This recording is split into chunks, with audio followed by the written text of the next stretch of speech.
নাম আসতো না সাহেব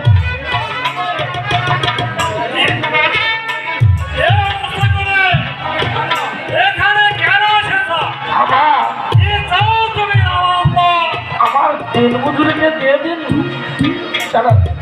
সাহেব আমার ঘরে চাউল চাউল কিচ্ছু নেই। রামানন্দ তুমি এসেছো আমার সেই দরবারে তোমার দিন মজুরি নেওয়ার জন্য? হ্যাঁ মহারাজ। আচ্ছা রামানন্দ, তুমি কি একবারে জানো তোমার একমাত্র কন্যা কোথায় থাকে, কোথায় কি করে? একবার লক্ষ্য করে খবর নিয়েছো? হ্যাঁ আমার মেয়ে তো ভালোভাবে আমার ঘরেই বসে থাকে। ভালোভাবে করে বসে থাকে। রামানন্দ, তুমি কি বলতে চাও তোমার মেয়ে কিছুই বোঝো না? কিছু বলছেন আপনি? রামানন্দ, তোমার একমাত্র কন্যা আলুকে দিয়ে এই পাড়ার সকল যুবক ছেলেদের মাথা খেতে বসেছ। আপনি আমার মা আলুর সম্বন্ধে এরকম মিথ্যে কথা বলবেন না। রামানন্দ, আজ তুমি যে কাজ করেছো তারপর তুমি এসেছো আমার সেই দরবারে তোমার দিন মজুরি আদায় করতে। সেনাপতি সাহেব, আর বিলম্ব না করে এই মুহূর্তে চাষার বাচ্চা রামানন্দকে এমন দিন মজুরি দিয়ে দেবে যা জীবনে কল্পনাও করতে পারে না।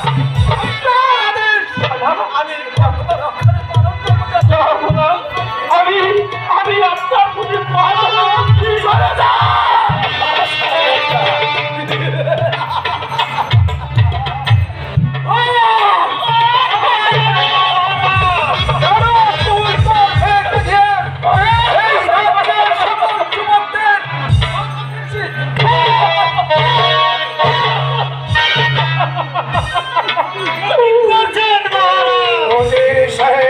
আমি ধৈর্য ধরবো।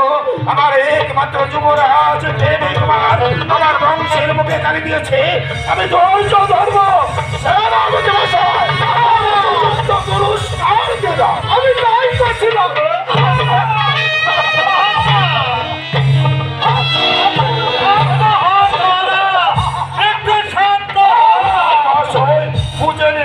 চাষার বাচ্চা হয়ে আকাশের দিকে তার আমার দিকে হাত বাড়িয়েছে, তার উপযুক্ত শাস্তি পেতে হবে। আপনি আমাকে ভুল করে আমাদের কঠিন শাস্তি দিলেন। আমি ভুল করেছি রামানন্দ, আমি সেদিনই ভুল করেছিলাম যেদিন তুমি একই মুষ্টি অন্যের জন্য ওই ধারে করেছিলে। সেদিন তোমাকে তোমার মুখের দিকে তাকিয়ে আমার রাজ দরবারে তোমার কর্মস্থান করেছি। আপনি আমাকে চাকরি দিয়েছেন বলে আমি আপনার জগৎ আর সেই সুযোগে তোমার মেয়ে আলোকে আমার ছেলের দিকে চালিয়ে দিয়েছো।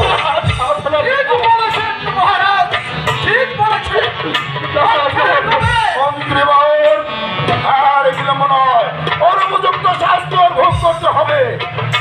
মহারাজ, তুমি আর বিলম্ব করো না, উপযুক্ত শাস্তি দিয়ে বিদায় করে দাও। মহারাজ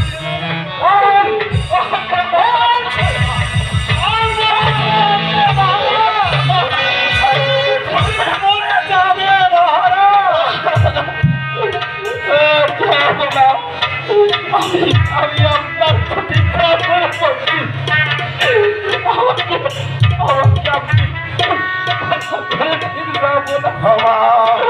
ক্ষমা করবো তোমাকে। আজ তুমি যে কাজই করেছো আমার বংশের মুখে চুনকালিয়া বহন করে দিয়েছ, আর আমি তোমাকে করবো ক্ষমা।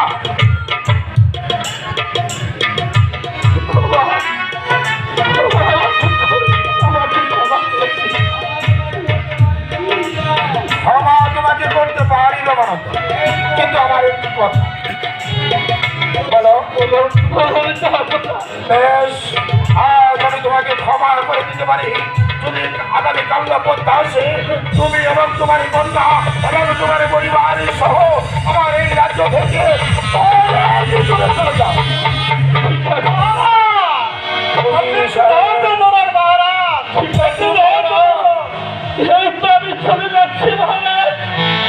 যাও, যাও, রমানন্দ। আমি তোমার বউকে তোমার সমাধি করতে চাই না। সেনাপতি মশাই,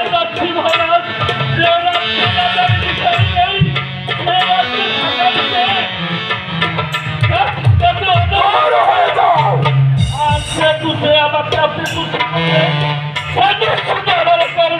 আমার নয়, একে বলে আনন্দ।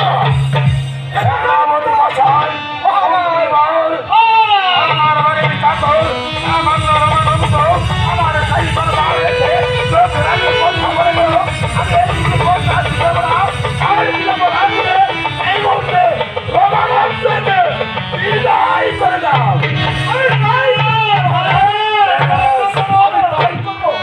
আমি আগামীকাল সূর্য ওঠার পূর্বে ওই রমানন্দের বাড়ি সরকার সরকার করে তাকে আমি এই রাজ্য আরে শুনো সেনাপতি সাহেব, মহারাজ বলুন।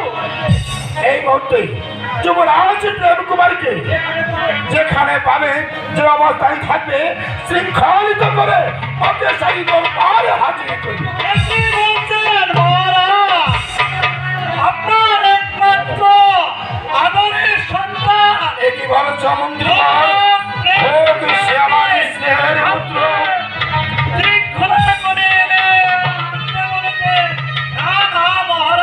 মন্ত্রীবর, একবার তুমি কি